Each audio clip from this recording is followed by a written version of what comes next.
Ladies and gentlemen, welcome aboard Fast History Travelers. This is your captain speaking. Today's journey will take approximately 20 minutes. The weather is partly cloudy with a temperature of around 18 degrees. As soon as our flight attendants finish distributing the refreshments, our journey will continue with the same excitement and sense of humor. Please recline your seats, and you don't even have to fasten your seatbelts. After all, we're here to have fun, aren't we? So sit back and enjoy the ride. Our first topic today is the unreadable book. Yes, you heard that right, an unreadable book. You're probably thinking, come on, that can't be real. If you're ready, our flight is about to take off. Throughout human history, we've been obsessed with words, mainly because shouting across centuries doesn't really work. Everything we know today survives thanks to letters carved into stone, clay, papyrus, and eventually paper, because carrying rocks everywhere got tiring. When we write something down, we lock it in time. We basically tell the future, "You're welcome." Once it's written, it's meant to be known. But then, in the heart of Connecticut, deep inside the heavily guarded vaults of Yale University, there sits something that completely ignores this rule. A true troublemaker, a black hole in humanity's collective memory. A book that wasn't written to be read, almost as if it was written to be hidden. Which raises a very reasonable question. Why even write it in the first place? Strange, right? One day, someone stumbles upon this book completely by accident, probably while rummaging around where they definitely shouldn't be. Naturally, they check the title first. It reads, The Voynich Manuscript. Its size? Modest, about 23 by 16 centimeters. Page count? Around 240. Content? Absolute chaos. For 600 years, some of the brightest minds on Earth have stared at these pages. Alchemists, emperors, wartime code breakers, linguists, and even modern supercomputers. And every single one of them was met with the same response. Silence. Not one word deciphered. Not one sentence understood. This is the story of the most mysterious manuscript the world has ever known. Is it the rambling of a madman? The final cry of a lost civilization? Or history's most elaborate prank? As we begin to turn these pages, we won't just be exploring a book. We'll be testing the limits of the human mind itself. Let's start uncovering this mystery-filled manuscript. The year is 1912. Europe is trembling on the edge of a massive war when a Polish book dealer and antiquarian named Wilfrid Voynich steps into Villa Mondragone near Rome. The Jesuit priests are short on cash, and they've decided to part ways with a few valuable items from their library. Voynich rubs his hands together and wanders among dusty chests like a treasure hunter history forgot. His eyes skim past ordinary prayer books and theological texts, but at the bottom of one chest he spots a volume that looks different, too different. Curiosity wins, and he takes a closer look. The first strange thing? The book has no cover, no author. And the language? Voynich had seen countless manuscripts in his lifetime, but nothing like this. It wasn't Latin, not Greek, not Arabic. The text flowed in smooth, elegant, looping characters, yet they belonged to no known alphabet. His first thought was probably the same as yours would be. How is this even possible? As Voynich flipped through the pages, examining the strange manuscript, he found something tucked inside, a letter. Dated 1665 or 1666, it was written by a Prague-based physician named Johannes Marcus Marci and addressed to one of the most famous scholars of the time, Athanasius Kircher. Voynich suddenly got very excited. This letter was the first solid clue in the book's known history. According to Marci, the manuscript had once been purchased by Holy Roman Emperor Rudolph II for the jaw-dropping price of 600 gold ducats. 600 gold ducats. Safe to say, the man clearly knew how to spend his money. Rudolph II, the melancholic emperor of Prague, the man who filled his court with alchemists, astrologers, and people who definitely made their neighbors nervous. If this book had truly been part of Rudolph's collection, then it was clearly no ordinary notebook. And at the time, 600 gold ducats wasn't just expensive, it was a small fortune. Once Wilfred Voynich purchased the manuscript, he dedicated the rest of his life to cracking its code. He thought about it while he was awake, and apparently even in his dreams. In time, the book would be named after him, the Voynich manuscript. But when Voynich died, the book remained just as silent as it had been on day one. Still unread, still unanswered. After centuries of speculation, as dates finally shed light on the year 2009, scientists stepped in to have the final say. Researchers at the University of Arizona subjected 4 small samples taken from the manuscript's parchment to radiocarbon dating. Theories flew around like a house of cards. Some claimed it belonged to the 13th century genius Roger Bacon, while others asserted it was a 20th century forgery, a rarity in those days. And then came the results. When the results arrived, both 3 theories collapsed. Now, let's take a closer look at this mystery ourselves. The parchment, yes, actual calf skin used for the manuscript, has been dated with about a 95% probability to somewhere between 1404 and 1438.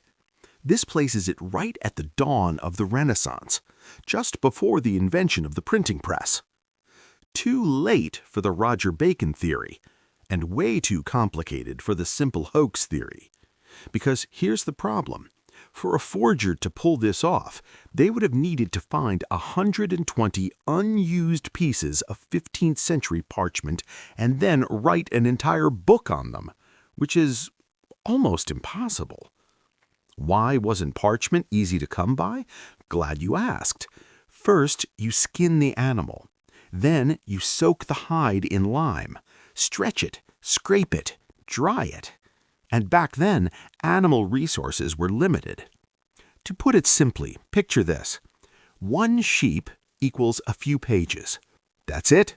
So making a whole book meant sacrificing an entire flock, unless, of course, you owned a farm. And parchment wasn't for everyday use. It was usually reserved for churches, monasteries, royal courts, universities, and, let me underline this, very wealthy merchants. For ordinary people's daily notes, parchment was an extreme luxury. So yes, we now know a few things, but here's the catch. Carbon dating only tells us when the animal was skinned, not when the text was actually written. And just like that, the mystery stays alive. Then someone snaps their fingers and says, "Okay, but what if the parchment is old and the writing is new?" Oh, now that just made things interesting. Of course, our scientists weren't about to sit this one out. Experts at the Macron Research Institute examined the ink at a molecular level, and yes, the results checked out. The ink was iron gall ink, commonly used throughout the Middle Ages. The pigments, green, blue, red, were all made from natural minerals and plants, perfectly consistent with the technology of the time. No synthetic materials, nothing modern sneaking in. But here's the really important part. Microscopic analysis showed that the ink had bonded with the parchment. In other words, the text was written shortly after the parchment was prepared. Even the cracks in the ink matched the cracks in the parchment. So no, this wasn't a forgery, at least not a modern one.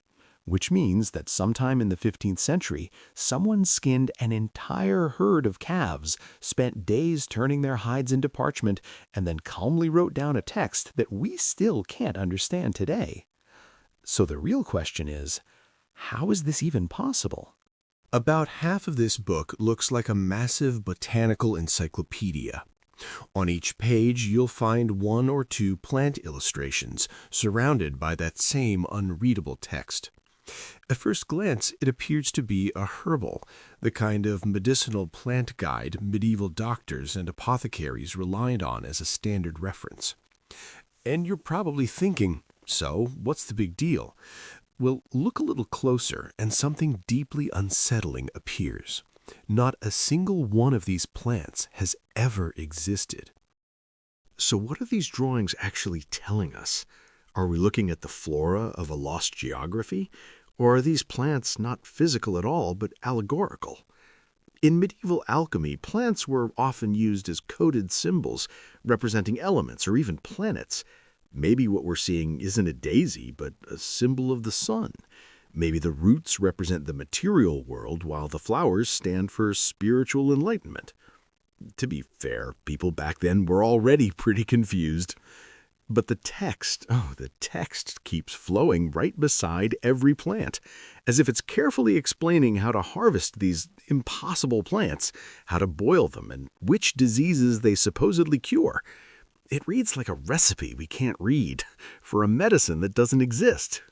While all of this is happening, after the chaotic nature of the botanical section, the author lifts their eyes to the sky. The astronomical section features zodiac symbols we actually recognize: Pisces, Taurus, Sagittarius. For once, this part of the book almost feels understandable. But of course, the Voynich manuscript has its own special brand of weird. At the center of the zodiac wheels, we often see nude female figures, known as nymphs. They hold stars in their hands or emerge from barrels for reasons no one has ever been able to explain. Just when you think things are finally starting to make sense, the book reminds you that it's still the Voynich manuscript. The most interesting of these are the names of the months. In some of the zodiac diagrams, the names of the months appear to have been added later using the Latin alphabet in a language resembling Occitan or Catalan dialects. This is a weak but valuable clue that the book was located somewhere in southern France or northern Spain at some point.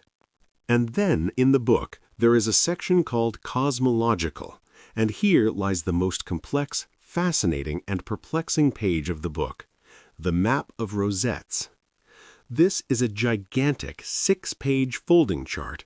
9 interconnected circular shapes, rosettes, are filled with castles, walls, floating paths, and stars. It's as if it were the Milky Way galaxy. What is this a map of? Heaven? Earth? Or an inner journey of the human body? Humanity seemed astonished. Some researchers claimed it represented a real geography, even volcanic regions in Italy, circular castles. Some even suggested that this drawing resembled a microscopic cellular structure, which would have been impossible knowledge for the 15th century. The reason being, microscopes hadn't yet been invented. The architectural details in these drawings, especially the swallowtail battlements, point toward northern Italian architecture, particularly 15th century fortresses in places like Verona or Milan. This is one of the rare visual clues that actually helps narrow down the manuscript's geographical origins. And yet, taken as a whole, the map still feels like it belongs to a dream world, a geography that can't be explained by logic, only felt. But then again, that's not really how science is supposed to work, is it? The most unsettling and by far the most debated section of the Voynich manuscript is undoubtedly the biological section. Page after page, we see nude female figures that follow no known rules of human anatomy. These women are bathing inside pools connected by complex pipe systems. The water is usually dark green or blue. Some of the women have swollen bellies, appearing almost pregnant. Some wear crowns. The book is so complex that even trying to understand it feels like getting lost inside it. So let's lean back for a moment and actually think about this. What are these scenes trying to tell us? Yes, spa and bath therapies were popular in the Middle Ages. That part checks out. But these illustrations are clearly not depicting an ordinary bathhouse. The pipes resemble organs. The pools look like bodily cavities. At this point, it feels less like a wellness retreat and more like a guided tour through the human body. Let's add a comma and keep going. According to one theory, this section depicts human reproduction and the process of birth, yet the illustrations seem to symbolize the union of sperm and egg, as if the author possessed cellular-level knowledge centuries before the invention of the microscope. How could that be possible? Unless, of course, they came from the future. Another theory suggests this is a book about humoral pathology, an allegorical explanation of the body's fluids, blood, bile, and phlegm. In this reading, the women may represent souls or life energy, while the flowing waters symbolize bodily fluids. Or maybe the author was simply imagining ancient Roman bathhouses. Who knows?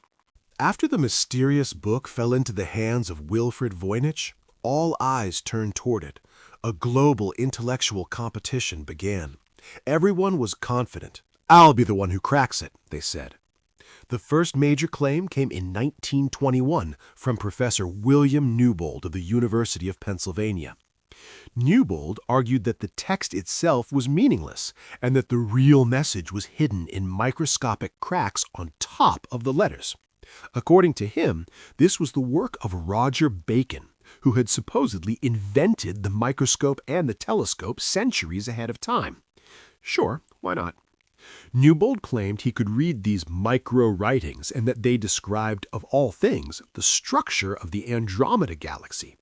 At first, the world was thrilled. That excitement didn't last long. After Newbold's death, further analysis revealed that those so-called micro-writings were nothing more than natural cracks formed as the ink dried. Newbold hadn't discovered a secret message, he had simply seen what he wanted to see. The Voynich manuscript had claimed its first victim. By the end of World War II, as the world was slowly stitching itself back together, another figure stepped onto the stage, William Friedman, widely considered the father of modern cryptology. This was the man who led the legendary team that cracked Japan's purple cipher, one of the founders of what would become the NSA. All right, no need to panic. Friedman and his team devoted every spare moment to cracking the Voynich manuscript. They used modern statistical methods and, for the time, cutting-edge technology, IBM's very first computers. And the conclusion Friedman reached was striking. "This is not a cipher," he said. "This is an artificial language." Scientists collectively swallowed very hard. Friedman noticed that the character patterns didn't behave like any natural language. Some words repeated 3 times in a row, like kokety, kokety, kokety. That simply doesn't happen in real languages. He suspected it might be a philosophical, a priori constructed language. But even Friedman, in the end, had to admit defeat. Near the end of his life, he openly said, "I could not solve the Voynich." At this point, honestly, it feels like we're not deciphering a manuscript, we're examining mummies in ancient Egypt and pretending we understand what we're looking at. Years passed. Years went by. Technology advanced. And in our own time, with artificial intelligence and machine learning on the rise, humanity once again knocked on the door of the Voynich manuscript. Scientists tested the text against Zipf's law. Zipf's law is essentially the statistical fingerprint of natural languages. In any language, the most frequently used word appears about twice as often as the second most frequent, 3 times as often as the third, and so on. It's mathematical proof of how the human brain structures language. Random, meaningless strings of letters, pure gibberish, do not follow this pattern. And here's the twist. The symbols in the Voynich manuscript matched Zipf's law perfectly. Not almost, not loosely, perfectly. Which means whatever this text is, it behaves like a real language. This finding was the biggest blow to the forgery theory that was prevalent at the time. It was impossible for a forger living in the 15th century to know a complex statistical law that would only be discovered in the 1940s and design his fabricated text accordingly. Of course, my friend, there weren't as many forgers back then as there are now. This text had a language. It had a grammar, a syntax, but we just didn't know what that language was. Then, in the 2010s, Brazilian physicists measured the information entropy, for complexity, of the text, and confirmed that it was consistent with natural languages. Some AI models even hypothesized that the text might be based on Hebrew or Proto-Romance, Virgin Latin. However, there's still no result we can just throw into Google Translate. AI sees the patterns but can't decipher the meaning. Greetings to Google founders Larry Page and Sergey Brin. 35,000 words, 240 pages, some of which are still missing. This silent monument continues to sleep for now in the vault of Yale University. Perhaps the answer we seek is very close. Perhaps this book is a self-created escape world by a gifted individual suffering from mental problems, a friend with whom only he shares his loneliness.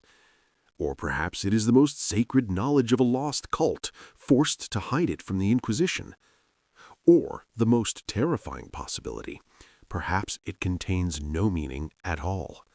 Perhaps the Voynich manuscript is a mirror held up to the human mind's search for meaning. When we look into it, we see our own obsessions, our own theories, our own desires to see. It was designed not as a puzzle waiting to be solved, but as the very essence of insolubility. Fortunately, the Germans failed to decipher this book during World War II. For now, all we know is this.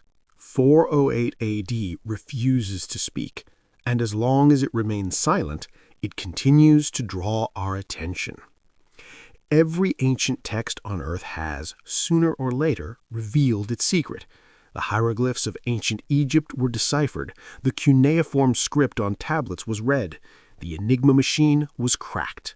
But on the dusty shelves of human history, there is one exception that defies all modern science: artificial intelligence and the most brilliant cryptologists.